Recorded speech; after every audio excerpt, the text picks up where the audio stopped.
Okay guys, I think this is a third of my collection. Oh my god.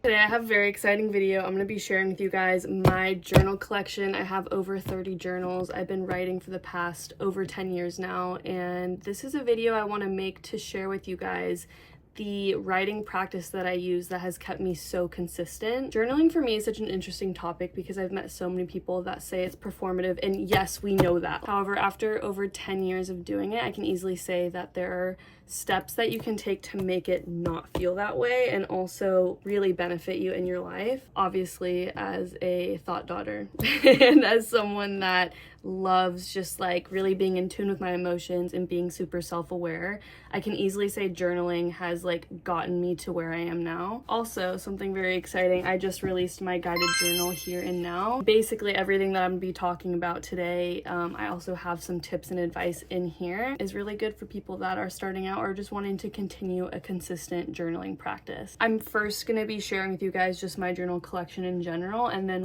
I will give some tips and advice at the end. So let's start out with my collection. You can't really see, but I have a box of all of my journals there. I started journaling when I was 12 years old, and I remember the day specifically when I was at my grandma's house and she showed me her diary and she was like, "This diary has helped me remember memories from when I was younger." That altered my brain chemistry. Like, I knew from that day that I wanted to have something close to my heart that I could look back at and read about my life. Now, obviously, not everyone starts journaling because of that. I think for me, the main factor was I wanted to have memories. So that was the day of my first journal entry, and that journal is actually this one right here. It actually is Paris on the front.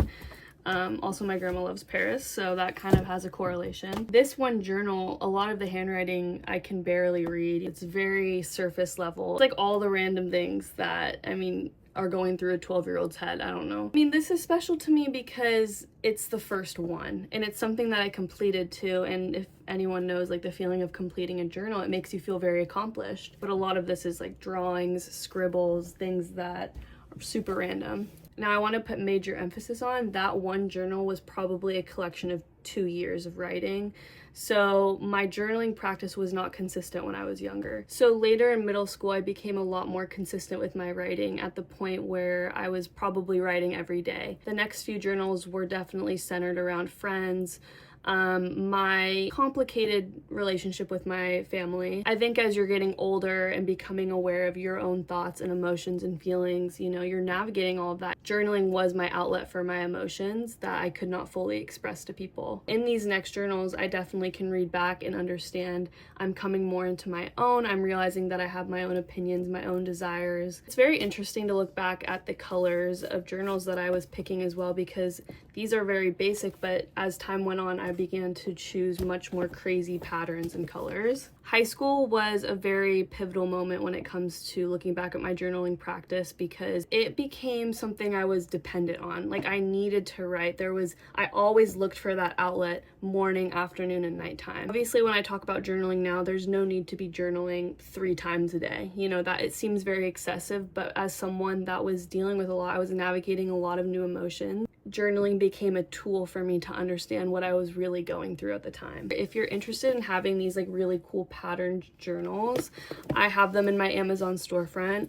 They're by Peter Popper Press, and I'm obsessed with the whole brand, by the way. And I wish that they were sponsoring this video, honestly, because I think 20 out of these 30 journals, like, these are Peter Popper Press. In high school, I was writing so much, and it helped me extensively. I'm really glad that I documented all of it, because I'm able to look back at the person that I was and see the lessons I was learning. So interestingly enough, I stopped consistently journaling when I went to college. And if you know a little bit about my story, I went to college just because society told me to, and I felt like I should just be following everyone else. And I took a break, and what's really interesting is there was some like moments where I would like write about what was going on in my life in college and whatever, and you can just tell how unhappy I was and how confused I was. I'm really glad though that I was able to complete a few journals, and if you can tell, I picked out this journal by Peter Popper Press, obviously, when I was in a really dark mindset about what I was doing, the choices I was making, just like everything that was happening in my life. And once I took a turn, when I decided I was gonna leave college, I was gonna, you know, create my own path. It was a very scary but spontaneous decision.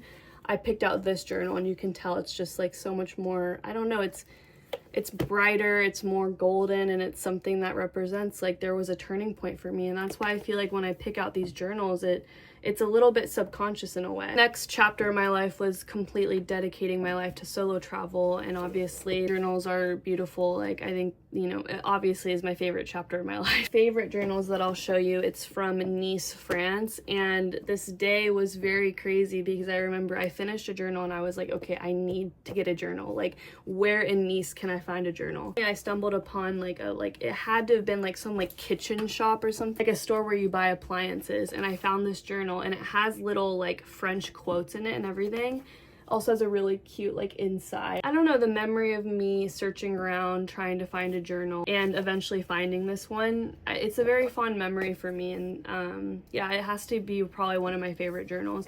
I also really like that the band goes across like that. I think it's kind of cool. I don't have anything like it. This one from Italy is from like a little artisan shop, and it's handmade, and I adore this one as well. So out of all of these, they really tell a story, and people ask me if I read back through them. Well, the truth is it's quite hard to read back. It's not really about the bad memories, it's more about just like sometimes I would just cringe at myself and be like, okay, like girl, you know, what are you doing? But as I've gotten older, I've been able to reflect on the fact that that's beautiful. I'm literally watching myself like learn, grow, understand myself in a better way. The current one that I'm writing in is this one. It has a great story. I'm obsessed with it. Oh my god. And now it is time for me to give you guys some of my best tips. If you are interested in having a journal that is gently guided, something that has prompts, tips, advice, I highly recommend Here and Now, the journal that I specifically made for people that want a consistent journaling practice to keep them present. First journaling tip that has made me so consistent is you have to make it messy. I tell people to write in pen. Like, make it something that you cannot go back and erase. It needs to be something that is from the heart and something that is just so you, and something that is not tailored to anyone else. I sometimes, if I find myself getting a little bit too like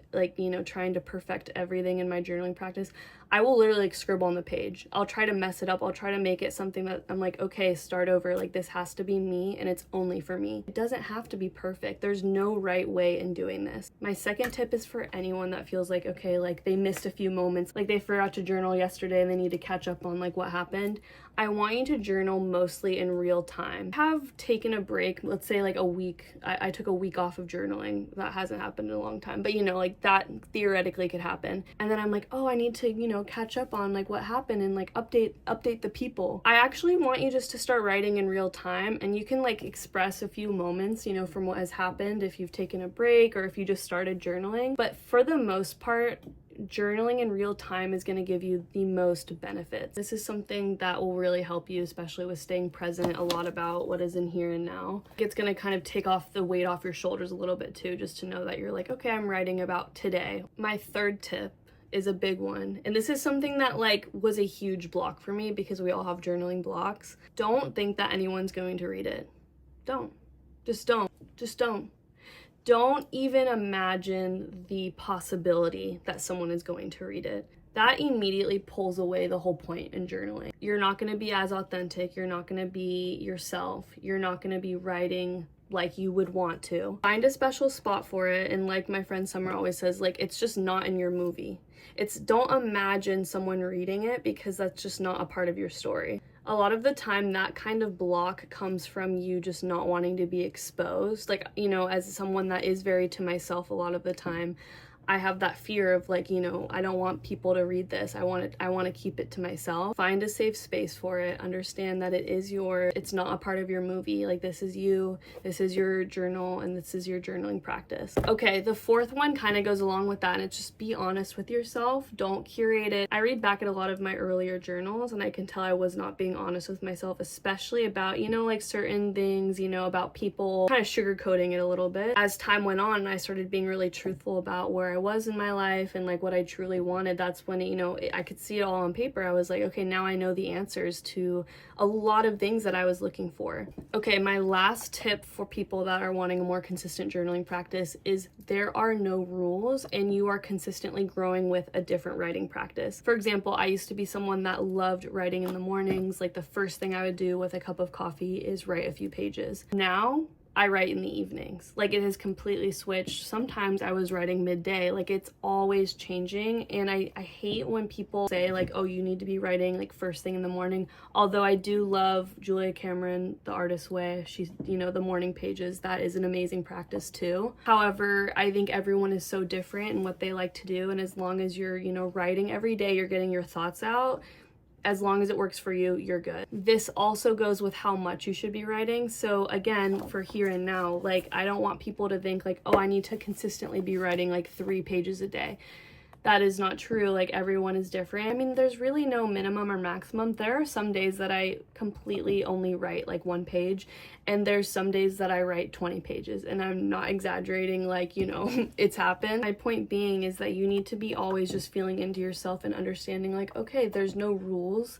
Every day is a new day and you might want to switch things up. I would rather you write 1 page a day, completely authentic, completely in your voice, versus 3 pages a day and it's just all lies and you're not fully tapped into your highest self. The main takeaway that I want people to have is your journaling practice takes time to learn and understand, and it's a growing process always, because we're always changing. What has made me complete over 30 journals is I've realized that I am my own with my writing practice, and it's something important to me because it makes me so much more self-aware. Because I know the benefits, I show up for myself every single day with journaling. And that is pretty much what inspired me to make Here and Now, because I want people to understand that this is your own practice. It doesn't have to be extremely guided. This is a gently guided journal. I also just love the look of them. They're so cute. Make it messy, make it your own and authentic, and write in real time. That's something that has really helped me. Be truly honest with yourself, and remember that you're always growing and your writing practice will always be growing as well. If you liked this video, please like and subscribe. That's always so like weird for me to say. If you're interested in buying Here and Now, I will have that in my links. You can get it on Amazon, which we love that. It's so convenient. And if you have any other questions about journaling and writing, I hope to make more videos about this in the future, so you can comment down below. And thanks for watching.